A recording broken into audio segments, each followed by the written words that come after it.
Welcome to Shielded Voices, the podcast where we break the stigma, build resilience, and support the men and women who serve our communities. I'm Mitch, a dedicated law enforcement professional with over 8 years of full-time experience and a combined 15 years of experience in law enforcement. My journey began as a police cadet, a reserve police officer, and now I am a full-time deputy. I am a defensive tactics instructor, an emergency vehicle operations instructor, and a former drug recognition expert. Now, I'm here to share the conversations that matter the most. And I'm Brian, a deputy with over 15 years of service. I bring my experience as a defensive tactics instructor, emergency vehicle operations instructor, field training officer, a member of the riot team, as well as the narcotics team as a liaison. I'm also a veteran of the United States Army, and I am passionate about faith, family, and supporting our brothers and sisters in law enforcement. Together, we're here to share stories, insights, and real talk about the challenges and triumphs of life in law enforcement. Whether it's breaking down the barriers around mental health, reflecting on our own shared experiences, or providing tools for growth and recovery, we're here to have the conversations that matter. Our goal is simple: to support first responders, foster open communication, and remind everyone in this community that they are never alone. This is a space for growth, connection, and building stronger voices together. Thank you for joining us. Let's dive into today's episode where we continue to break the silence.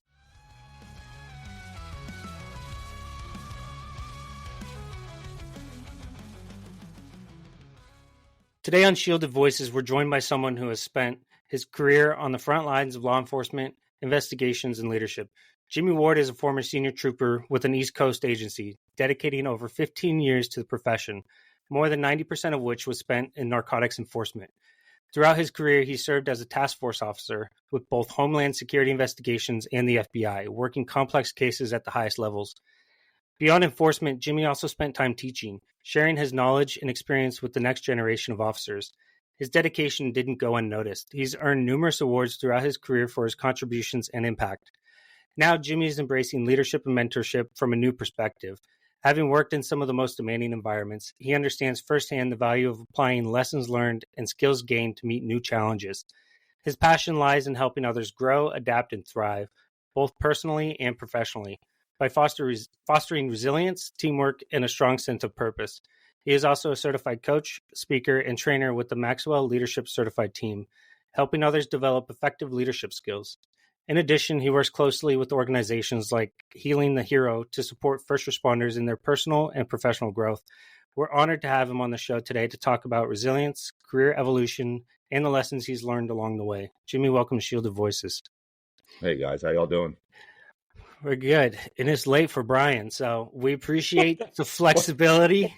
You always gotta fuck with the old guy, man. I don't get, like, it's past supper time, so I should be in bed, right? It's about 5 hours past supper. Yeah, if it's late for Brian, we're coming up on near midnight here, so it's real late on this side. Yeah, definitely. It's like a 3-hour difference, and you're fucking with me.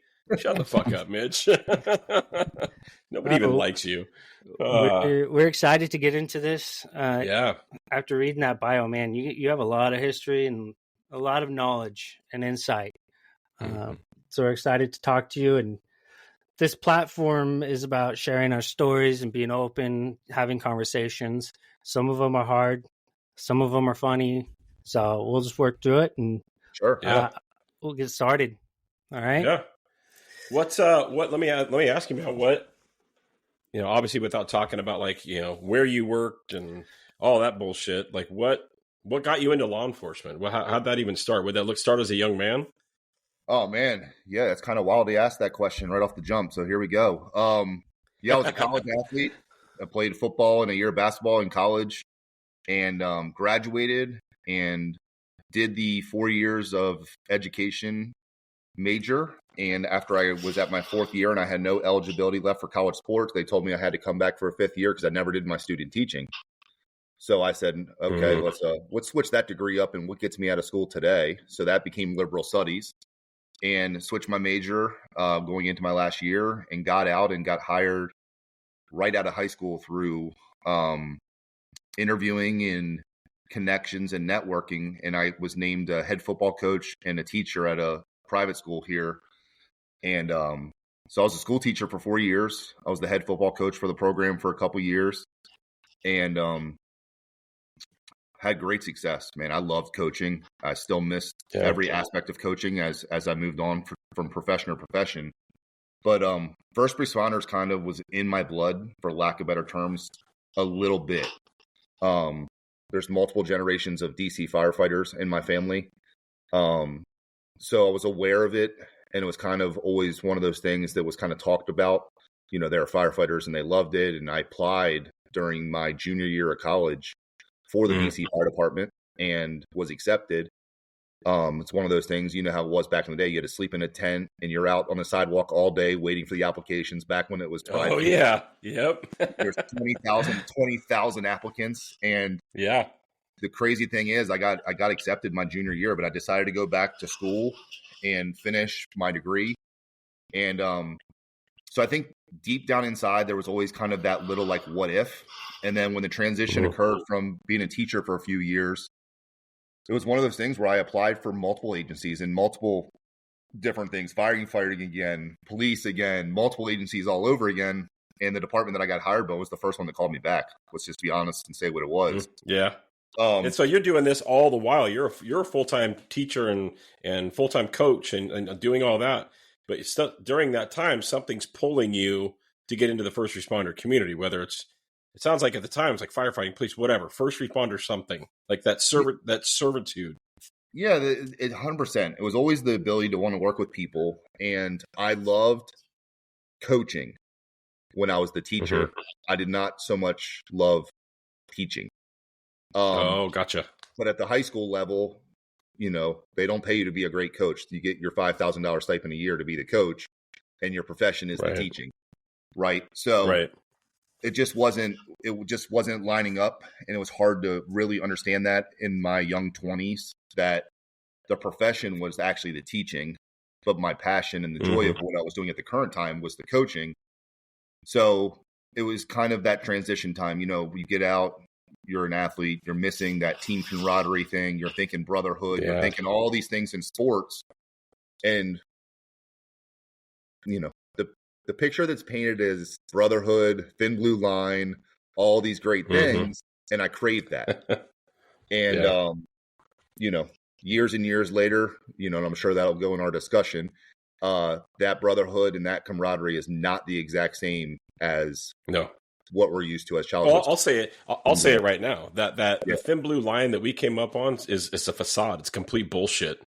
Oh yeah, it just is.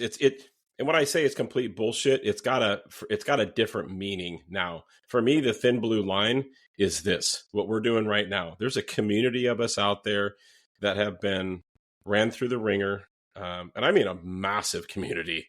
Oh, and huge. The mental health side of things.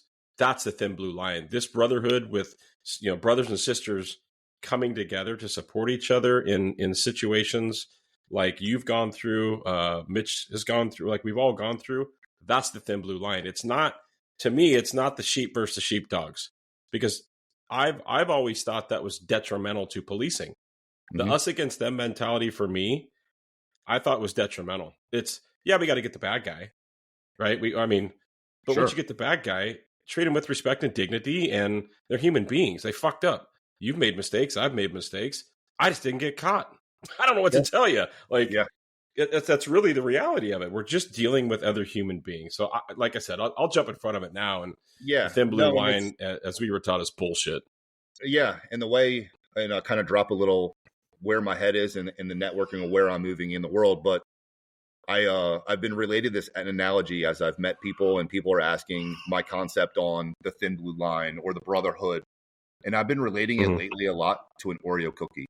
And the reason I say that is, if you think about the way you can look at an Oreo cookie, if you have one Oreo cookie, you know, the first thing that most people come to the mind is like a sense of a nice warm glass of milk, sitting in a nice comfortable area.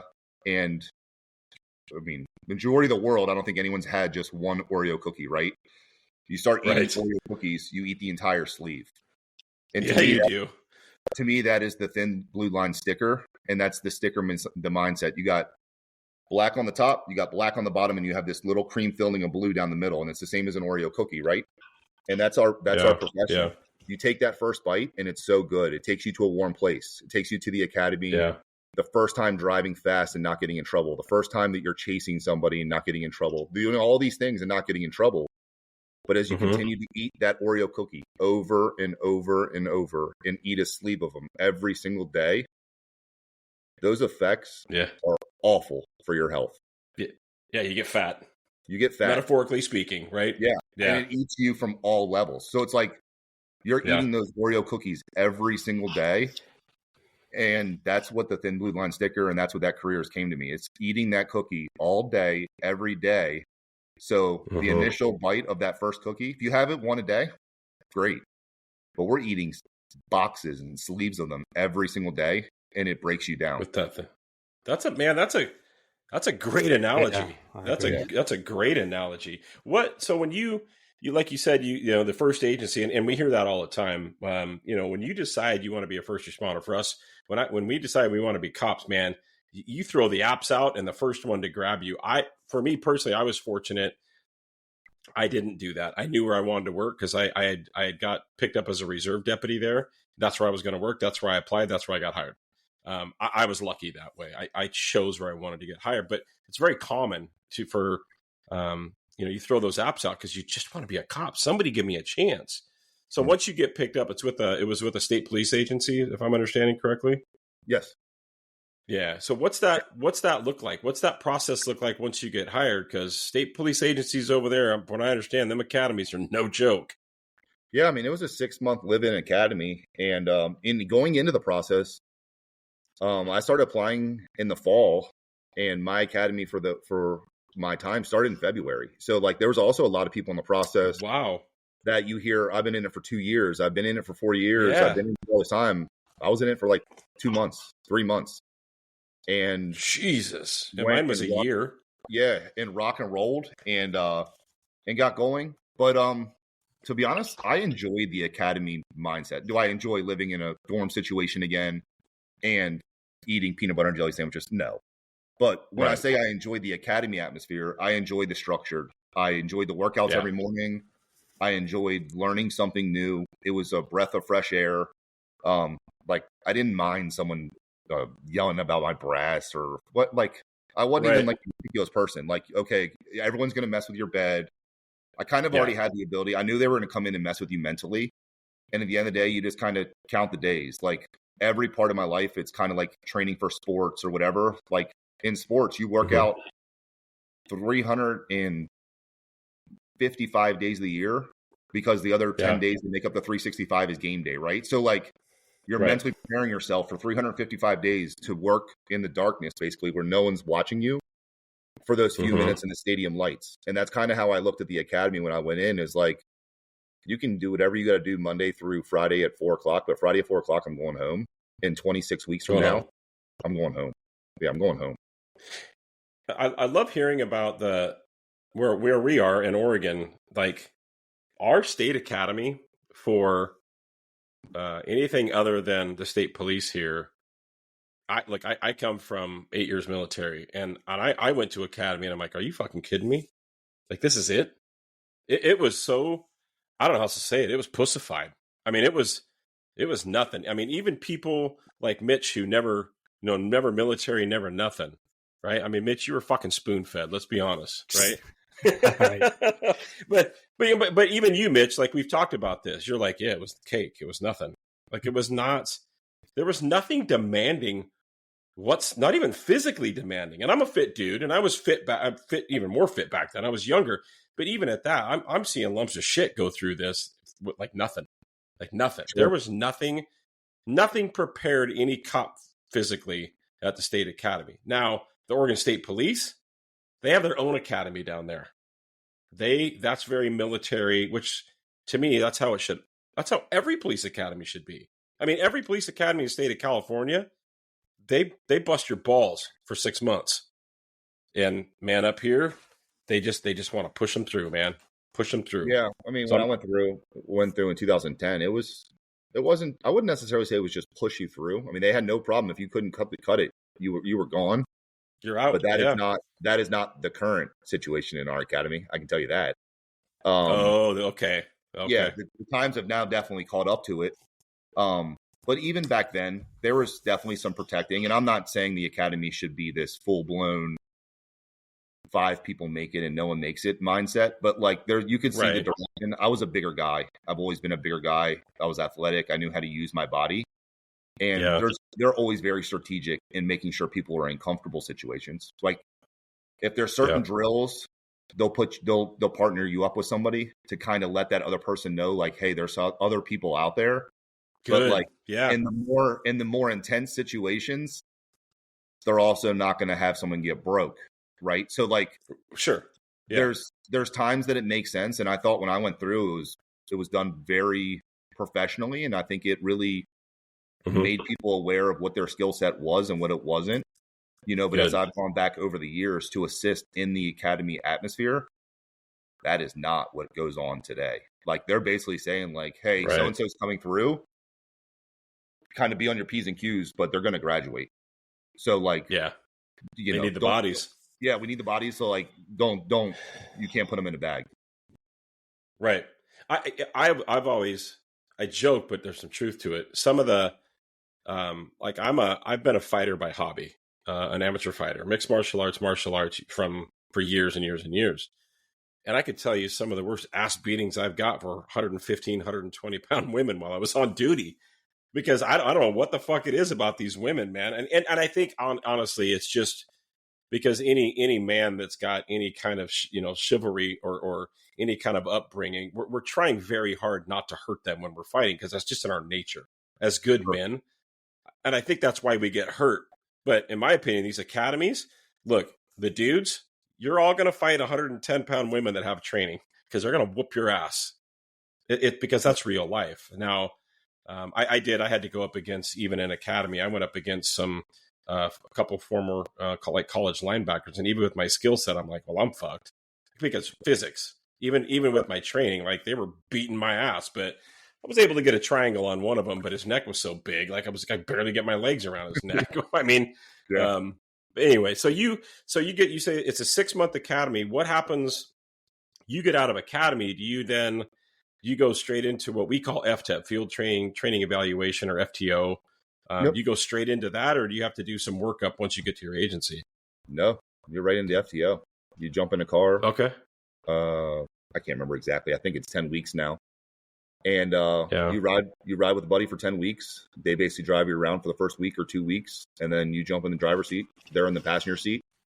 And once those 10 weeks are up and they sign off on you, the rest of your career, you're solo. You're on your own. Yeah. Mm-hmm. Yeah. Same with us. No partner cars. No, you're on your. Well, and for you, I'm guessing state police, you're not only solo in a car, you're probably alone in most areas you're working for a long ways, would be my guess. Yeah, so I mean, your metro areas, obviously there's a little bit more, and you're not dealing with so much of the full service stuff. The metro barracks are more your typical, what you think, state traffic cops, writing tickets, handling accidents. And then if you get to the locations in the more rural parts of the state, they're more full service, handling your full duty calls, doing the domestics and doing the calls for service and everything else. So within the state, there's a lot of variations depending on what your assignment is or what you're exposed to, and how quick you're exposed to certain types of cases. In my career, I didn't really do the domestics, and I didn't really do the house calls for 911 service and all that. I started at a metro barrack and jumped into the drug side of it and the hustle and the bustle of the car events, the trafficking of drugs, the trafficking of firearms and stuff like that, and handling accidents and writing tickets. And then that was kind of my transition. So I don't have like the stories the bonfire stories and the war stories of these guys going into these crazy domestics and those things. That wasn't my career. That's us. Yeah. I mean, that's a daily occurrence for us. I mean, like even working for a sheriff's office, we're city policing. We have it's hard to, after 16 years, they have, I don't work there anymore. They have there was what we call a West End, a rural area. That's where crazy people like Mitch tend to work, where they're out there by themselves. And man, if he's calling for, he's screaming for code 3 cover because he's fighting somebody, what, Mitch, 10, 11 minutes sometimes? More than that, yeah. Even more? Yep. Yeah. I mean, it's not uncommon out there. I've heard guys and maybe you can expand on it more, but I've heard guys tell stories around on our West End, and shit starts getting frosty, and they will literally pull their gun out and tell these people, I will shoot you in the fucking face. Don't even think about it. Because they got no cover. Like in the city, it'd be harder to get away with because you've got cover within 2 minutes. But out there, I mean, you're holding people at gunpoint for what people would think are really chippy reasons because your cover's so far away. Yeah. I mean, it's crazy out there, man. No, I bet. Fucking tweaker meth heads out there. Yeah, no, I couldn't imagine. Like I said, that's a whole different dynamic to deal with. Yeah. During your field training, did you jump all around the state, or were you in the same area for most of it? Nope, at the same barrack that you're assigned to when you come out and you get your time in, and and that's kind of. So I guess there's pros and cons to it. There's a lot of things in my career and that I would look back on and say there was a pro to it, and I think there's a lot of things I'd look back and say there was a con to it. For a lot of people, getting into a metro barrack with the beltway and getting used to having cars whipped by your butt at 85 miles an hour, 100 miles an hour, and you're 6 inches away from it, and you're writing tickets, and you're supposed to be at your best in that environment. I think all 10 weeks is really appropriate to get used to that, because that doesn't happen overnight. You can train all day, and I could say that I was confident in my abilities and all these things. There's a pucker factor when your butt's to the side of the highway and every car is doing 100 miles an hour. I don't care if the speed limit's 55. They ain't doing 55. If someone's doing 55, you're getting run over. Yeah. Right. And so there's pros to it, but at the same time, when a transfer occurs or things occur, you'll get thrown to the wolves. And it did not happen to me in my career. I never got transferred to another barrack where I was expected to know. I don't want to say real policing. I don't know the exact term for it, but a different style of policing, stopping cars, writing highway tickets, to getting moved to a barrack where you're getting calls for service. And I know guys that went to barracks that were full calls for service the day they graduated, and then they would get promoted or get transferred to a highway barrack and struggled to go out on the side of the highway and make a traffic stop. So it kind of created your comfort zone, right? And you kind of create your own invisibility based on where your training and your time was spent when you were young, and probably, what's the word I want to use? In your mindset, the invisibility is a different kind of invisibility. My invisibility was on the side of a 4-lane highway at 100 miles an hour. Mitch's invisibility is in the woods, knowing he's by himself for 20 minutes, right? That's two different kinds of mindsets. Mitch probably wouldn't like standing on the side of the Capitol Beltway and having cars whipped by him 24/7. Fuck no, who would? Fuck that. I actually stopped. There's only 2 times in my 16 years that I genuinely thought I was dead. I think, and it's weird when it happens. Everybody talks about how your life flashes before your eyes, and I will never forget it. Everything was such slow motion. I saw my wedding. I saw my kids being born in a split second, and it was because I was doing a traffic stop on the side, because through our metro area, what you guys call beltways, it's the same. The metro area, I mean, there's freeways. It's 65, 70 miles an hour, but our speed limits are 55 because Oregon is still stuck in the fucking dinosaur times. Nobody does 55, thank God. Yep. If you ain't doing 70, get out of my way. But standing, like you said, with your butt on that fog line, and the hypervigilance involved with that, and people aren't moving over like they're supposed to. And on 2 different occasions, they were so close that I got thrown into the driver's window. My crotch is in the driver's face because that's how close that car was to me, and scared the shit out of me. I'd rather be in a gunfight because I got some control. Yeah. And guys like you do that shit every single. I stopped doing it. I had recruits who are like, hey, I want to go do traffic stops on this highway. I'm like, yeah, not with me. Find a different fucking coach. No, we're not doing that shit. Fuck that. It's not worth it. Thousands of traffic stops in a year. Thousands. Yeah. Yeah. I can tell you my last year of work, I think I maybe wrote 3 tickets in a year. Maybe. And I'm being I'm padding my stats when I say that, because it's just not the kind of cop work I did, right? Where Mitch is a DRE, drug recognition expert, so he's all about DUIs and hammering people for that. So, fuck that. Nope. If I'm doing a traffic stop, it's because I'm looking for dope and guns, right? That's what Like I'm finding that felony out license plate light so that I can find the dope and guns. But Yeah. So you get through your 10 weeks. You're on your own. What do you have any? And I ask everybody this.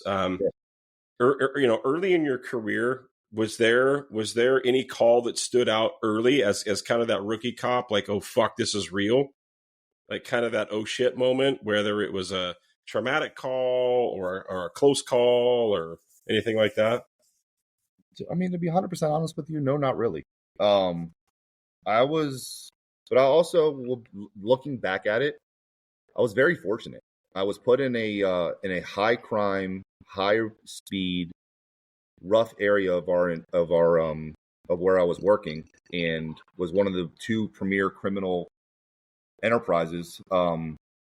That basically meaning I could get into anything I wanted every day. So when I graduated from my FTO program, within about a year, I was moved to our we called it our SET team, but our criminal enforcement team. So I wasn't even responsible. Oh. Within a year of my police career, I wasn't even answering the radio.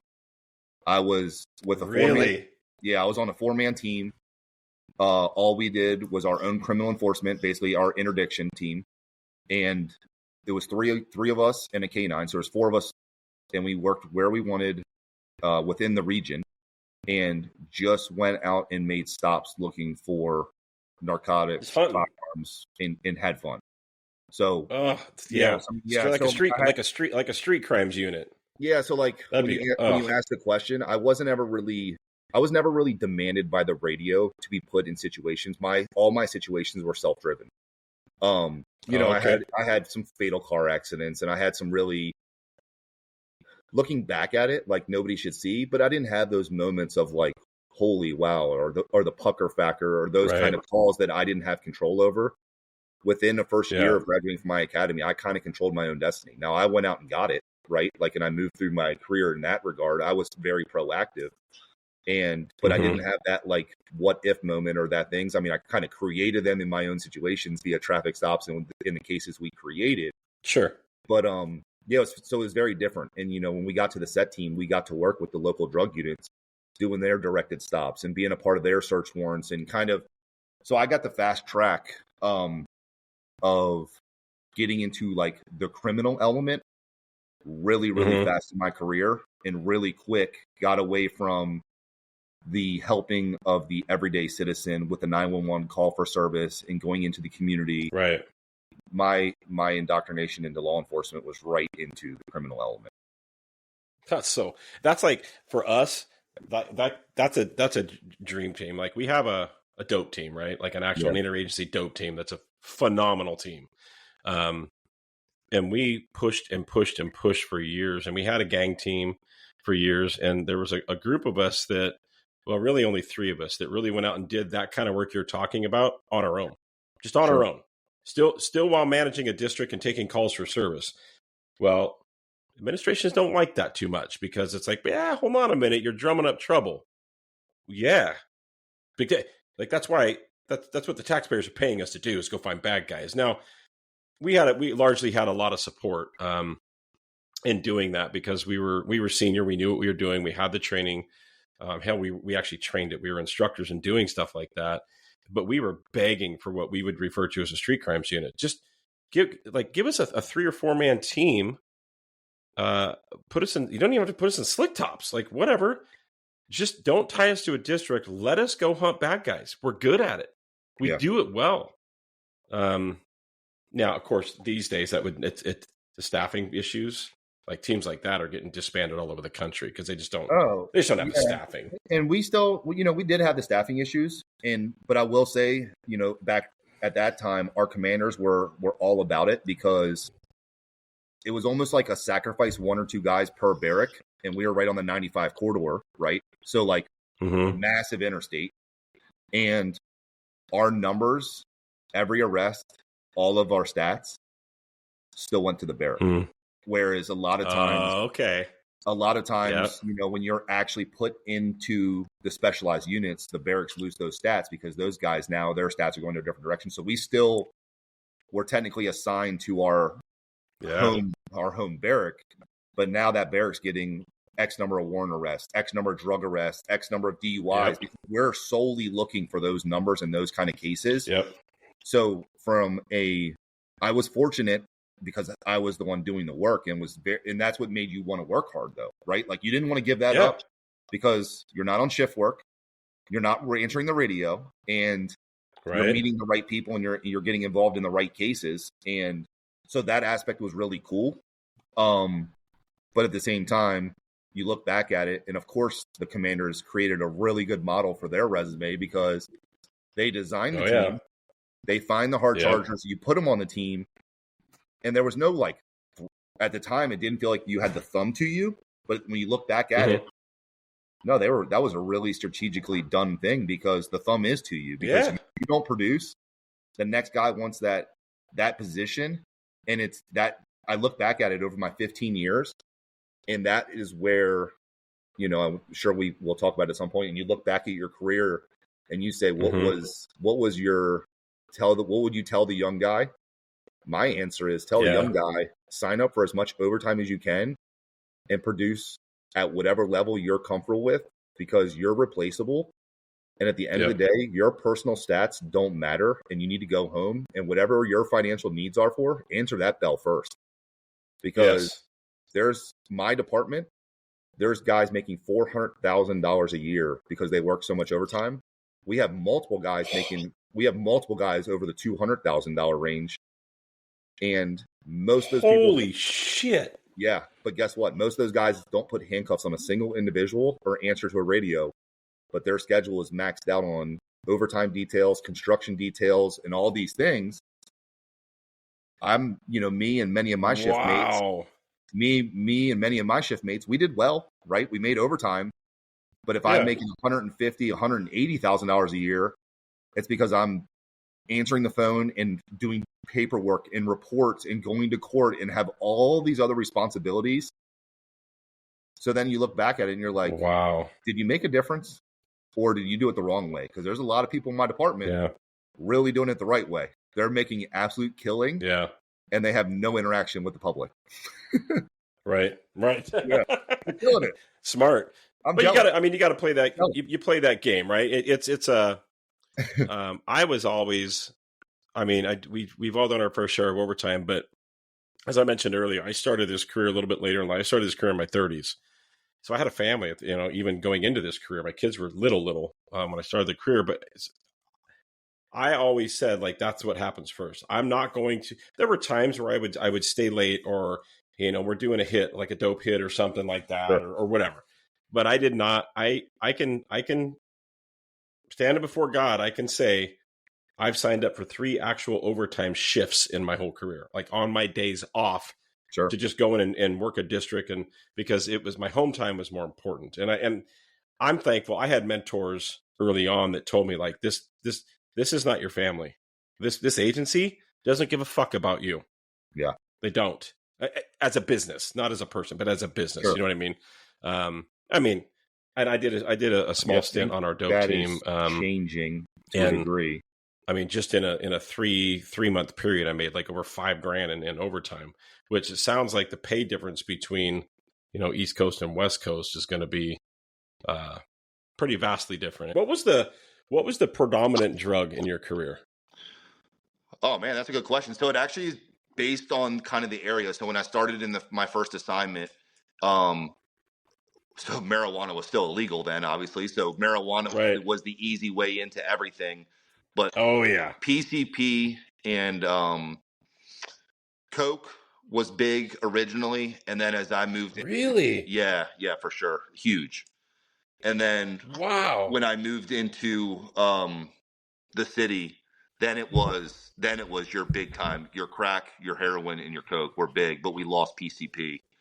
But cocaine and I would say heroin or fentanyl, the mixture of the drugs is obviously big, but at the end, I think the most I felt most of my career was with cocaine. That's great. It's such a difference in coast to coast. Cause here in my time, cocaine was the rich man's drugs forever. You would find it, but it was, for us, it was heroin and meth. That was That was the big ones: heroin and methamphetamine. And then we would, obviously, you do the drug stop, get a dope dog, because we could sniff everything back then. Well, Ninth Circuit case law changed that. The Ninth Circuit now is has determined that the people that drive that car have a right to privacy for the air around their car. Wow. So you can't even, like, if I'm sitting in a dope house and, I follow it, this is how I'd get all my dope stops, man. You sit at a dope house, do a traffic stop after they leave, call a dope dog. Dope dog finds the dope. You search everything in the car, everybody in the car. Yeah. Nope. You can't do that anymore. So, oh no, not to mention Oregon's, Measure 110 laws where, amounts of heroin, meth are not even a crime. So it was hard to start working up the chain. But that's just, it's crazy to me, the difference in dope and cocaine. Like for us, it would be nothing. I could take a straight bag of meth and turn it into ounces and pounds within a day. Yeah. Start working with the dope team and then you're rolling into the guns and the cash and everything that comes with. What was your most, I guess, doing those teams, what was the most gratifying for you? What difference did you see a difference being made? Was it getting guns off the street? Was it, dope or what? No. Hey, between me and you and everyone else in the world, let's be honest. I mean, if we were making a difference in the drug trafficking and the drug trades, we still wouldn't be fighting the same battle that they've been fighting for every day, every cop and every generation that's been there since. That's right. Yeah. I mean, I guess I shouldn't say there's no impact, right? At some point you're helping the community and you're taking people away. And, I kind of have two different philosophies and we can dive into those. But as I worked in certain regions, when I first started, you think you're making this big difference, but all you're really doing is opening the door to the next entrepreneur, right? So because we're not stopping the problem. And that's one of my biggest things as I reflect on my career is I tried to always make it about taking it to the next person. I had no problem handing my stats off. I had no problem calling the next person of where these drugs were going to or coming from and trying to work those things out. I am the small percentage of law enforcement that actually attempts to do that. As I got into the bigger city later in my career, and I would reach out to all of my shift mates that were in these small outskirts and be like, if you lock somebody up, the drugs are coming from here, work with me, get me back home. Let's take the head off this monster. Yes. Guess what? That's the goal, right? Get the dealer, man. That's not the answer in law enforcement. The answer in law enforcement is keep this little people that in your small town as a revolving door so your stats continue to look good because you want to make your resume look good. You really aren't doing it for the benefit of the community. You're doing it for the benefit of drug seizures and drug stats and make yourself look good. Because if we were doing this, we wouldn't have little drug pop-up units all over the state that are working with one common goal. Like there's no coordination. Yeah, you might have like that one case and all the commanders are sending this email, like way to coordinate, way to work together, way to do this. Right. That happens like once a year. But yet we know drugs are in every car, in every community, affecting households across America all the time. And those relationships don't occur. And you'd even be assigned to massive division units, just huge buildings with every agency working. And the collaboration between the units is like minimum, right? Like everyone's keeping it to themselves. Everyone has what they believe to be the next major case. And, we have all these great things in works. And I laugh because we used to go to the office and like, we're in these cities of high crime and high violence and everything else. And the cubes are filled with people sitting behind a computer. I'm like, that's cool. We're gonna solve the world's problems sitting behind a computer. That's what we're gonna do. Yeah, right. It's weird in our area if our dope team did a major seizure. When I say a major seizure, we're keys in the kilos. And in our area, and it took a while, right? It would start with a lot of times it would start with a guy like me doing a traffic stop, and you might get a half ounce or ounce of clear. And then you work up to level 2 and you get their dealer and the dope team gets involved. Now I'm working with the dope team. By the time we get up to that kilo level, you couldn't find a bag of fucking dope in that county for weeks. Yeah. Weeks. But it always came back because like you said, it's just passing it on to the next entrepreneur. They would just lay low for a little bit. We stopped the production, for lack of a better term, for a few weeks. You couldn't find a dope case. And it's right back at it. And that was meth, heroin, and now with obviously with the fentanyl, like it's like it almost like why even try? What's the point? Like Yeah, you can't. There's too much money involved. and that's part of like my second half of the philosophy is all we're actually doing is running the prices of the drugs higher to making them richer. Because you make a seizure and it takes a little pocket out. Well, guess what? That just means the prices are going up. The addiction's not stopping. The people wanting the drugs aren't stopping. They'll go to farther lengths to get it. And then the back half of my career is I was in a big violent city, and I mean it is what it is. I was in Baltimore City. It's one of the most violent cities with massive amounts of drugs coming through it. Yeah. And as we're working these corners and we're doing these things, there's no statistic to it, but this is Jimmy's thoughts. So this isn't something that needs to go down and create a new spiral. But I think we also, from a law enforcement community, we're actually kind of supporting the violence, right? Because we think we're doing these massive cases and we're taking off this corner boy. And once we take a corner down, well, all it is now 4 or 5 other entrepreneurs, for lack of better terms, but other drug dealers or gangs now fighting for that territory because that's a multi-million-dollar corner. So we took Tommy Joe off the corner. Well, you got 5 other guys now battling and their groups battling for that corner because, like I said, the addicts and the people that are wanting those drugs are still coming every day with more money every day, with more addiction and more problems. Well, now there's violence. Not only now is that corner vacant, now there's violence associated to that corner because we went in there and rock status quo. Now, I think there's a way, and I pray and hope over time that there's changing of the guards, that, yes, we can be successful and take these major groups off and continue to make progress if there's better prosecution and there's protection for witnesses and there's all these things. Now, it is a very expensive ask. It's a very hard way to change the dynamic of the way people view solving the problem. But we also have to battle the addiction side of things because if we're not getting these people help and they're coming down there every day, 24/7, they're going to keep coming. And if, how do you stop that? I don't know the answer to that. And I don't think anybody does. I mean, actually, I do. I think guys like us, guys and gals like us that work the line level that see that shit every single day, we actually have the fucking answers. Nobody will listen to us because there's power, ego, and pride and money involved. And as soon as you start, look, I understand. I've never met an addict that wants to be an addict. Not once. Yeah. I have a heart for people like that. Yes, I arrest them, but every person I've ever dealt with in my career will tell you that this deputy poured his heart and soul into that addict to get them help, whether they chose it or not, because that's just who I am by nature and by character. And the problem is there's no accountability for the addicts anymore. There's no legal accountability whatsoever. And again, there's all kinds of things that come along with that, no jail space and staffing and all and I get that. And well, they're just victims. We could go down that road too. Like, to a point, maybe. Stop. You chose to do it.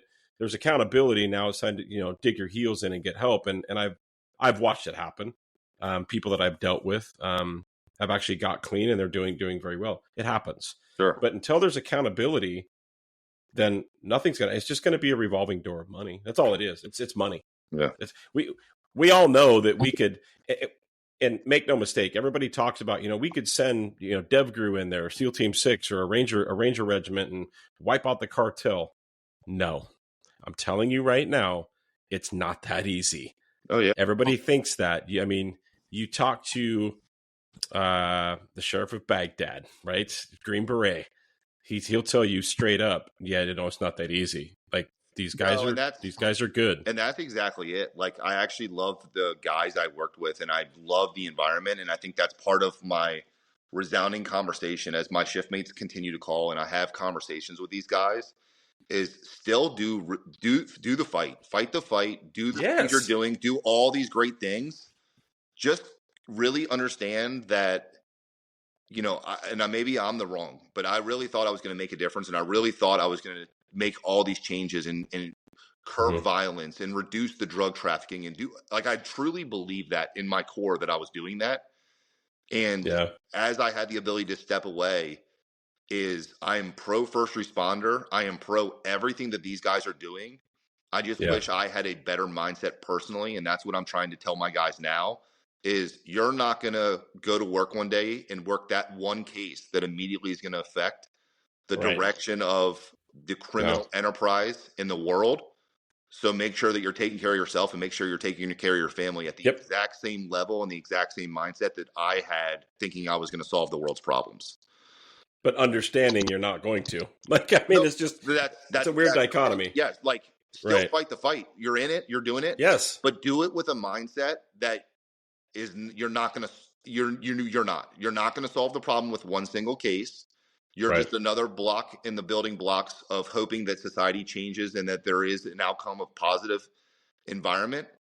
But I got lost personally. My biggest failure was I got lost in the mission thinking I was going to solve the world's problems and I was going to make that city a safer place.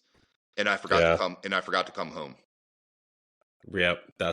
We hear that all too often in this profession. Right. And then what happens, right? I mean, look at the divorce rate amongst cops and the domestic issues and the coping. I mean, it's all the things. And through all of that, there's like, we all know that there's traumas that come along with this job, whether it's seeing dead bodies, whether it's just the hypervigilance. It doesn't always even necessarily have to be the grotesque, getting, shootings or OISs or, a lot of the traumas, what we're finding actually stem from our childhood. Now we do this bullshit for a job and it's just hammering and compounding, right? Yeah. Did you ever get to a point in your career where you realize that like I'm broken or something's up or did you ever have anything like that? Yeah, I mean, I think every person, even outside law enforcement, if everyone looks back at their life, there's going to be these life moments and there's going to be these resounding things in every part of their careers. For me, I will say I don't think I saw some stuff, right? And I've done some stuff, and I don't think the everyday person would necessarily think that is not okay. I don't look at it as the changing. I think what really broke me was going back to our original opening conversation, this thought of brotherhood, this thought of camaraderie, this thought of we're the best leaders and we're doing all these things for the right reason. And when you look at it, the people to your left and right, majority of them are the most broken, even with the people that you deal with on an everyday basis. I laugh because one of our pillars is integrity. But when you graduate the academy and you go to your FTO program, the first thing that you're told, I would say about 95% of the people is, okay, everything you just learned in the last 6 months, throw it out the window. That's not real. Yep. Well, guess what? When you graduate the academy, you're in the best shape of your life. You just learn the laws, the way the laws are written to be prosecuted. You just learn policy and procedure for your department. You've learned everything and took every test to qualify you at the highest level of integrity. And the first thing you're told is to throw all that out the window. Right. So, and then that happens. And then you go to the next assignment and you go to the next assignment. And every time you go to an assignment, every time there's a transfer, it's forget everything you learned. And this is the way we do it. So I laugh when it's like we're integrity and we have these things. It's one of those things that, in our department, you can lie down all day. The upper command will lie to you all day long. But, heaven forbid you show up 2 minutes late to something, they'll hit you for every violation in the world. And, I think the downfall of that is after 15 years, I was not a guy that was ever going to promote. I've never taken a promotion test. I had no desire to take a promotion test. And that just that's not something I watched over my career. Every person that took a promotion test lost a little bit of their own personal soul. Yep. So it just was not something, and that's okay. It's not that's a Jimmy choice. I chose not to do that. So I don't regret that. It was just something I did. But I will say, as you go in your career and you're going into 15 years of working, a lot of people that are in the supervisor ranks you worked with when they were the guy with working the streets as well. And I watched what they did and I knew the things they did. And when they got a little bit of power and a little bit of stripe, their whole dynamic changed.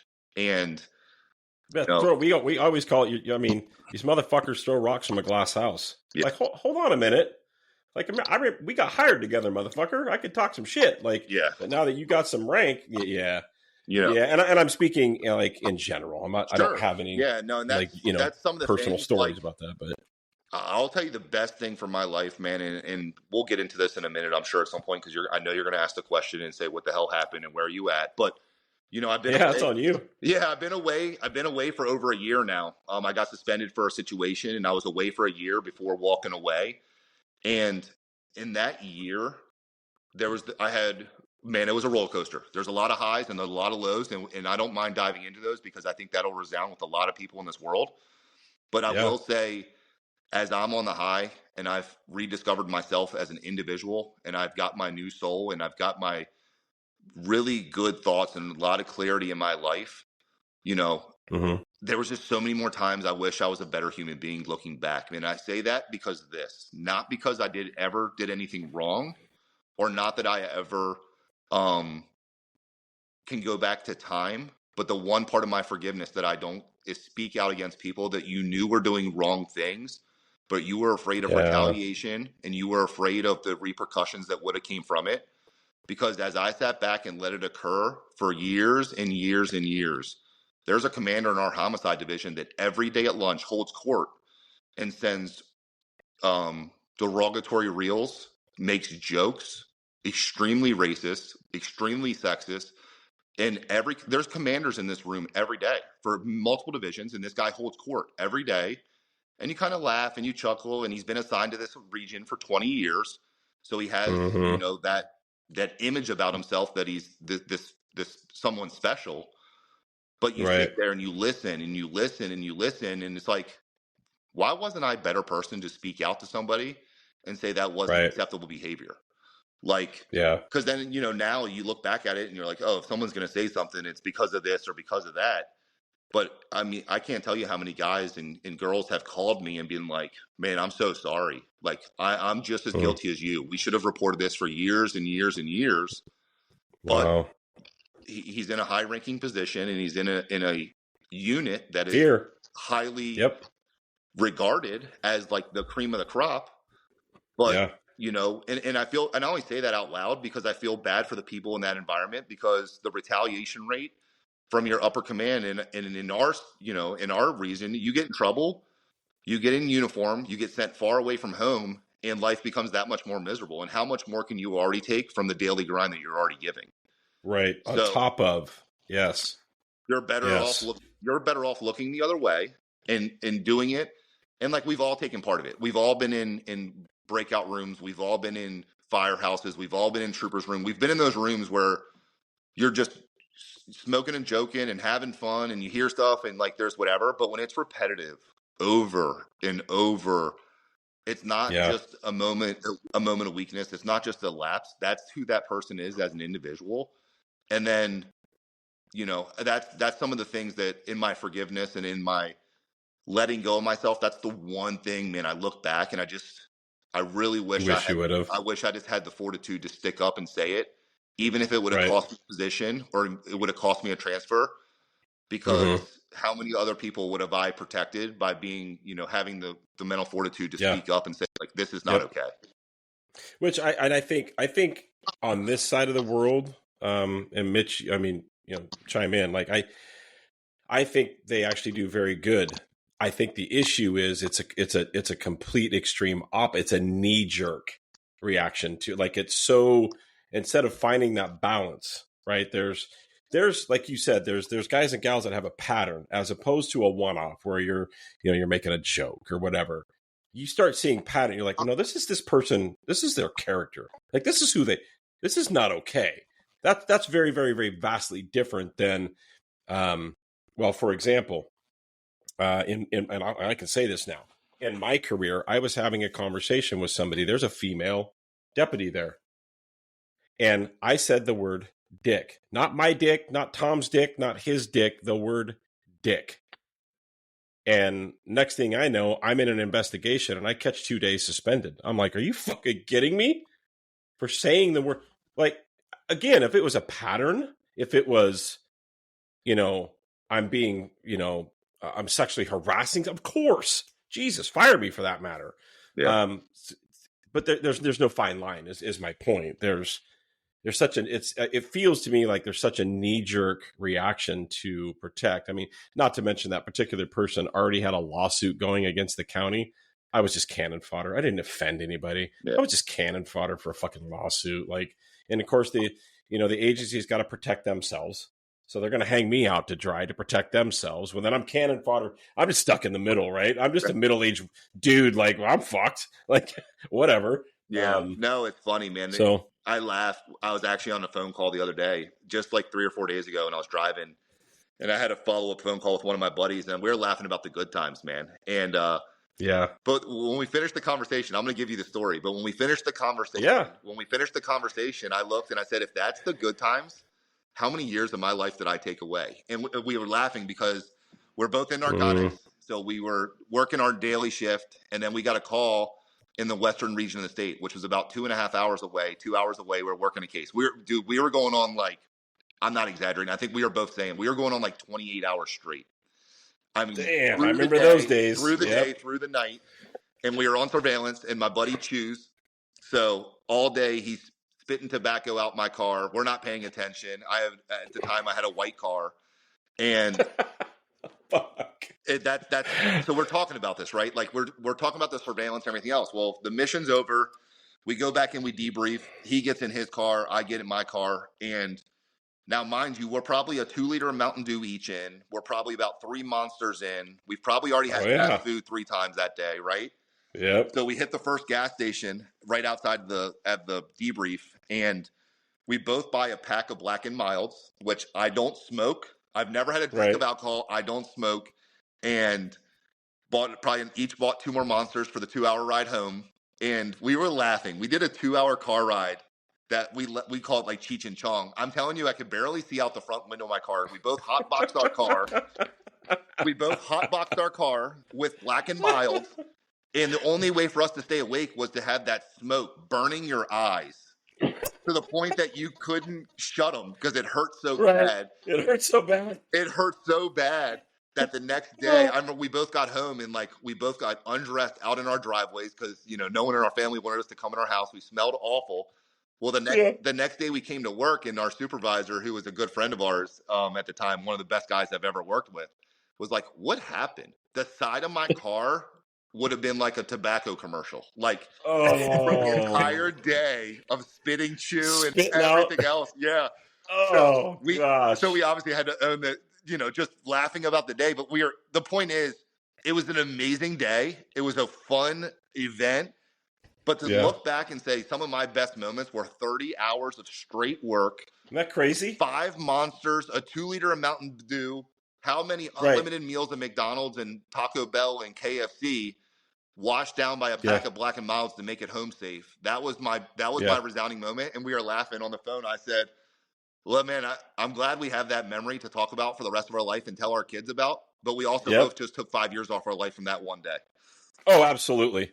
Oh, the days of the days of those long. I remember doing. I'm very good friends. He's retired now, Lieutenant. He was one of my mentors, and I'm sitting surveillance. I'm sitting in one of our like minivans or something. We're sitting surveillance. I mean, we're 18, 19 hours into this. Yeah. Well, for those of you that don't know, when you're you don't just get out to pee. You got a pee bottle in your car, and you got to have a decent sized bottle. You're going to be there a while. So I'm texting back and forth with this. I think he was a sergeant at the time, and he's on vacation in like Hawaii, and he's like, "Why are you texting me, man? Like I'm on vacation. Leave me the fuck alone." And he sends me a picture of his feet, like in the ocean, sitting on a lawn chair with a drink in his hand, right? All tan and and I'm like, "Oh, that's fucking cute." So what do? I send him a picture with my feet up on the dashboard and my pee bottle half full. I mean, yeah. And it was that same. Those are but that's the shit. Yes. And they're great. Like they're laughable moments. But now that I'm away from it, I'm also like, if those are the highs that I'm taking away from 15 years, and dude, I have way more positives than I do negatives, and I'll be the first one to say, sure. Way more. Me too. In my negatives, and this is the biggest regret I have, my negatives are for my own people. And it's not necessarily all. It's just the way when when there's the ability for a person to step up and have the common decency and to be a human being, they lose that moral code for something that will never go away. And that's the part that really it's the college athlete mindset. It's a meat factory. You're just a number. You're just a piece of property, because they don't mind to protect themselves. They'll say and do anything to protect themselves, because the next person will come in. And that's my biggest thing, man. And that's kind of my transition, is just, I really want to be there for the guys, because there's so many pros and it's so needed in all part of society. Is you're okay to make a mistake and it's okay to be vulnerable, but we need people that support you through those tough times. And that's the part, man, that I don't lose sleep over anymore. Like I said, I have full forgiveness. I don't hold resentment to anybody. Good for you. I can literally, you can see me physically right now, but if anyone in the world could see me, I can laugh about the hard times now. I can own them. I'll take accountability. I've always taken the accountability for it.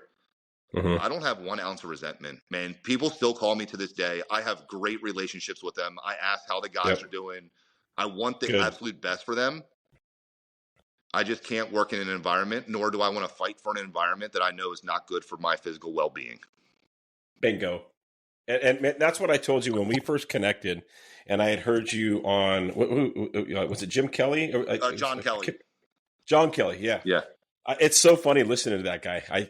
He cracks me up, man. I mean, good guy. For anybody listening, man, look up John Kelly on LinkedIn. Look up his podcast. He's just funnier than shit. But he's a good. Anyway, hearing you, it was like, man, this guy's telling my story. Yeah, like, this guy is telling my story, and same as you, been away for a year, and you go through those levels of emotion where you fucking hate everything to do with that agency. You hate every name affiliated. For me, don't even talk about you. They're fucking me. Which they did. I mean, there's no bones about it. However, you get to a point where you're like, okay, but why am I wasting this? This is wasted energy. Yeah, man. It's just wasted energy, right? Like, why? And you go through that, I guess, the healing, right? Sure. For me, it was, I realized, after, my wife of 30 years left me. My kids won't talk to me. I'm not allowed to see my grandkids. And for the first few weeks of that, it's like, fuck you guys, you're wrong. Yeah. And then you're like, well, hold on a minute. Is everybody else wrong, or are you wrong? Yeah. And it made me do a lot of self-reflecting. And it was like, no, man, I was fucking angry. I was an angry man. Yeah. And that's all reconciled now. That's all through therapy, which is good. But I like what you say is the no resentment thing, because there's no place for that. There's just no place for that. And life is too short, right? And I'll jump off the diving board, man, and I'm gonna give you guys some vulnerability, but I'm gonna take you back. January of last year. Long story short is, there was some damage done to a police car, right? A dent. I'm not exaggerating. A dent. Mm-hmm. So that was stated. When asked questions a couple days later, my response to somebody was, "How did it occur?" And I said, "Fooling around." That's on the interrogation. That is the facts. The reality of it is, the only person that knows what happened with that car is me and the man upstairs. I live in the woods. There was not a citizen in the state of Maryland. There was not another person in the world that was here present when that occurred. It was an event that really was mislabeled, but at the end of the day was out of sadness for not seeing my children at the time. And I took a baseball and basically threw it in the woods, a softball, and I took another ball and I kicked it. And in the act of that, some damage occurred to the car. And Jesus. So I own it, right? I was disappointed that I was not seeing my 2 beautiful children at the time. And some things were happening at home. That's what occurred. And to go to work from that to them being served with paperwork, and I got criminally charged for malicious destruction of property. Criminally charged. Where's the intent? And I don't know how it works in the state of Maryland, but here it's like, well, hold on a minute. There's culpable mental state. There's intent. There's there's a lot. There's a lot of things. And the honest reality is, I could peel back the onion a million layers to sideways and give you 1,000 things. None of that is important, because I'll tell you right now, when September came around of last year, I was in a courtroom, and I just took what they call as a PBJ here in Maryland, which is basically a probation before judgment. And is it an admission of guilt to a degree? Yes. But at the end of the day, it's just taking accountability, because I spent tons of money in the courtrooms protecting my own name and my own thing. And I look back at it, and all I really wanted to do was it to go away, because I didn't want my kids to be exposed to it for the rest of their life. Yep. I could go job be gone. Yeah. I could go fight this all day, every day. At the end of the day, it's everyone testifying, putting out everyone's dirty laundry, all these communications, all these events that really don't matter. And it's everyone involved didn't have the decency to think that 2 young children were involved in this. And it had no effect on anyone else in the world. I've already paid to fix the car personally. I mean, how many other times do you know? I know guys on this job that have drove and killed another individual. I know guys that have been DUIs, multiple DUIs. I know guys that have done tens of thousands of dollars of damage, and nothing was done by the department. Nope. But if you upset the right people, or you don't drink the Kool-Aid, they're going to hang you for it. And not literally. That's probably not the best term to use, because other people are in deep ruins. And when I say that, the other thing that came out of this situation is, another member of the department claimed for me to be suicidal for 8 years. Claimed that I was suicidal for 8 years. And man, that's a tough pill to swallow. Okay. That's a really tough pill to swallow, because one, I wasn't, right. And that wasn't a situation. But I can tell you right now, it's been 14 months of that time. And I'm going to tell you how many resources or how many people in that department above the rank of sergeant do you think have ever called me to ask about my well-being? And check on you. Not one. Isn't that fucking nuts? So I was labeled suicidal for 8 years. Now, mind you, I worked hand in hand with law enforcement officers for a living every day. There's not one person that would ever say that outside of the complaint. But if that is the complaint, the department provided not a single resource to me ever for my mental health. And it's not that I wasn't a hardworking officer. I was the division trooper of the year in 2023, and I got suspended January 15th of 2024. So 14 days before me being suspended, I was the investigator of the year. So it's not like I wasn't a guy that didn't try, wasn't present, wasn't around. And I'm not saying that to boast my stats. I don't care about the award. No one else in the world matters who's the investigator of the year. It does not matter. The point I'm trying to say that is, I was physically present at work every day, was in the eye every day, working with people every day. And 14 days later, not a single person had the common decency to be like, man, you good? I heard this. These are the accusations. Are you good? And we have a person in in-service, a commander in in-service, who teaches this so-called, mental health class. I wrote emails. I sent text messages. I asked for resources because I wanted to make sure I was okay. Maybe I was so blinded. Yeah. Maybe I was so blinded, and I wanted to get help. You know how many replies I got? Nothing. The commander? 0. And she teaches in service to the entire department. And you actually reached out to this person and got nothing in return. I reached out and asked, what are the services? What can we do? And not a single reply. Not a single reply. So, but with all that being said, man, last year, I put myself in therapy. I went and seeked out my own counsel. I got mentors. I got personal coaches. I got life coaches. And in that entire thing, the best part about it was I learned that Jimmy is still Jimmy. Man, everything is good. Yep. Everything upstairs is working great. I lost 50 pounds. I'm back into like the best shape of my life. Good for you. I've educated on brain health, man. I had a full brain scan done by Healing the Hero. I had the net on, the wires everywhere. Oh, yeah, I've seen that. Yeah. I had a full neurological breakdown in my brain to figure out what damages have occurred in my life, how to fix them, how to rebuild that brain and make it healthy again. So, like, the 2024 is one of the most exciting years I've ever had from an educational purpose. And isn't that crazy? But all of that was done because I wanted it done. And the reason I wanted it done is I have a 7 and a 5-year-old that are absolutely amazing, and I'm going to give them the best life I can give them. Yeah. And I don't know where you, like, Jim, I don't know where you stand, and please don't take this as me pushing my own beliefs out, because I'm a Christian dude. But it's and I've said this before, the book of Romans as well as the book of James talks about trials, perseverance, character, right? Without trials, we don't persevere. Mm-hmm. We have to go through shit to persevere and come through that. Sure. Well, without perseverance, we don't build character. Like the trials that we go through are what if we go at it in a healthy manner, which there's a time that we don't, right? When you're in the shit, it's not healthy. Sure. It doesn't feel like it. But when you come out of it, you can look back and be like, holy crap, look at the character that I've built. Look at the man that the person that I've become. And I've always said through my own therapy journey, and Mitch and I have talked about this at length, you're not going to change who you are. You could become a better version, though. Yeah. And once I understood that, and then I understood what neural pathways were and how they worked, and the fact that we've got some very worn and rotten neural pathways that need some healing and regrowing. Yeah.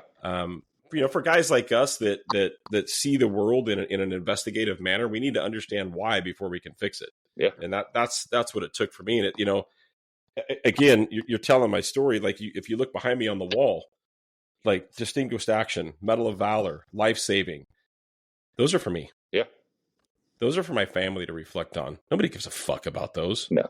Nobody gives a flying fuck. These are pictures back here of buddies in my career, the riot team, the dope team, those are for me and my family, and I know that. Yeah, you know what I mean? Guys, Mitch was probably mad at me, but when you guys asked for like some information and your awards and all this stuff, I literally replied to you guys. I'm like, I don't know. I'd have to go get the bin and knock the dust off.